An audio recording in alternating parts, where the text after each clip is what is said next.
Om Swastiastu, Om Awignamastu Namasidam, Om Sidirastu Tat Asinama Swaha, Om Saraswati Namastubyam, Warade Kamarpini Sidirambam Karsyami Sidir Bawantu Mesade.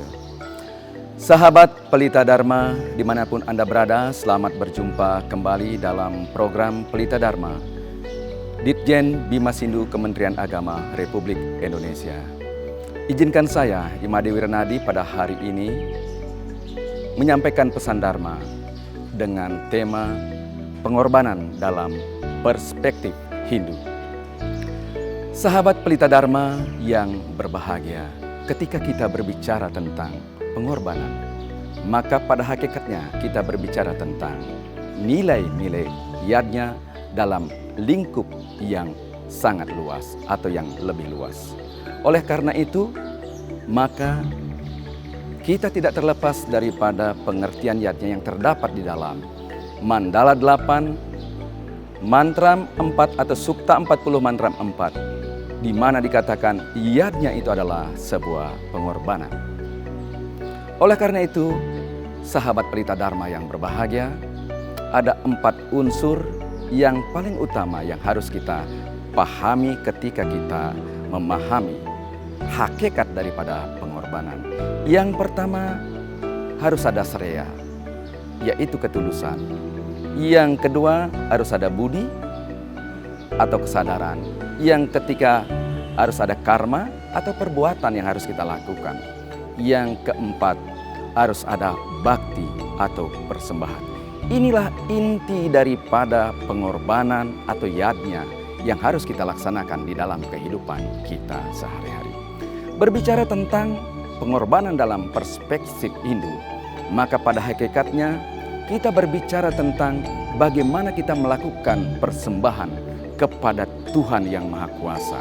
Persembahan atau pengorbanan kepada sesama umat manusia dan persembahan atau pengorbanan kepada alam semesta.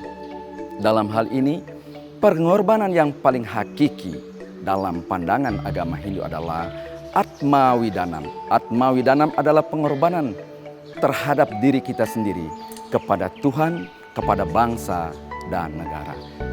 Pada hakikatnya, ketika kita memahami ajaran Atmawidanam, maka sesungguhnya kita telah mampu harus memahami tentang bagaimana kita mengorbankan jiwa dan raga kita ketika negara kita ada dalam keadaan bahaya, ketika ajaran-ajaran agama kita sudah mulai punah misalnya, maka kita harus menyuarakan tentang kebenaran-kebenaran itu agar kebenaran itu menjadi tegak apapun resikonya. Inilah yang disebut dengan Atmawidanam. Atmawidanam ini adalah pengorbanan yang paling tinggi, yang paling mulia nilainya di dalam ajaran agama ini. Selanjutnya, pengorbanan yang kedua adalah pengorbanan kepada sesama.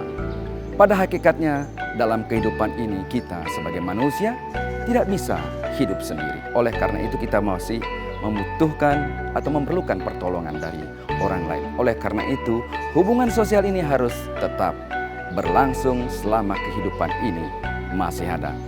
Satu hal yang sangat penting dalam kaitannya hubungan kita dengan sesama manusia, maka kita harus mampu melaksanakan dana punya. Dana punya adalah merupakan pengorbanan harta benda yang kita miliki untuk kita persembahkan kepada orang lain ataupun juga kita persembahkan kepada orang yang membutuhkan.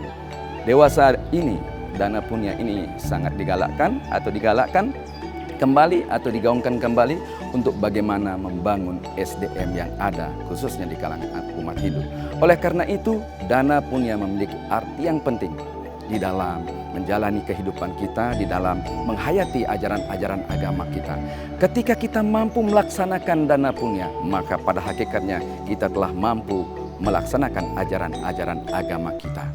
Dalam zaman Kali Yuga dikatakan, pengorbanan yang paling utama adalah melaksanakan dana punya. Mengapa demikian? Karena pada zaman Kali Yuga, dana memiliki peran yang sangat penting untuk mensejahterakan, untuk menolong orang-orang yang berada dalam kesusahan, dan juga untuk membangun generasi muda melalui pengembangan SDM. Inilah pentingnya dana punya. Selanjutnya, hakikat yang paling terakhir di dalam pengorbanan dalam perspektif Hindu adalah bagaimana kita mampu mengorbankan harta benda kita untuk menjaga alam semesta ini. Dalam kaitannya dengan bagaimana kita harus mampu melestarikan alam semesta ini, karena alam semesta ini memberikan pengorbanannya juga kepada kita sebagai sumber daripada kehidupan kita. Nah, kalau kita kaitkan dengan tujuan agama kita adalah moksartam jagadita ya caiti dharma, maka alam ini tidak terlepas daripada kehidupan kita. Kita tidak boleh mengambil saja apa yang tersedia di alam, tetapi kita harus menjaganya. Dewasa ini begitu banyak bencana alam yang terjadi karena kelalaian kita sebagai manusia. Oleh karena itu, pengorbanan yang paling penting adalah bagaimana kita mampu meluangkan waktu kita untuk menjaga alam, menanam pohon di sekeliling rumah kita, misalnya untuk mengurangi efek daripada rumah kaca, misalnya kepanasan yang terjadi karena panasnya matahari, misalnya karena tidak ada lagi pohon-pohon yang ada di sekitar kita. Maka ini perlu menjadi renungan kita. Hindu mengajarkan kepada kita tentang keselarasan. Keselarasan yang pertama adalah selaras dengan Tuhan, Ida Sang Yang Dewasa. Ini menjadi landasan.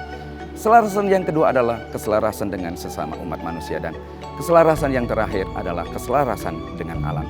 Inilah bentuk pengorbanan yang harus kita lakukan di dalam kehidupan kita sehari-hari. Sahabat Pelita Dharma yang berbahagia, demikian yang bisa saya sampaikan pada kesempatan hari ini.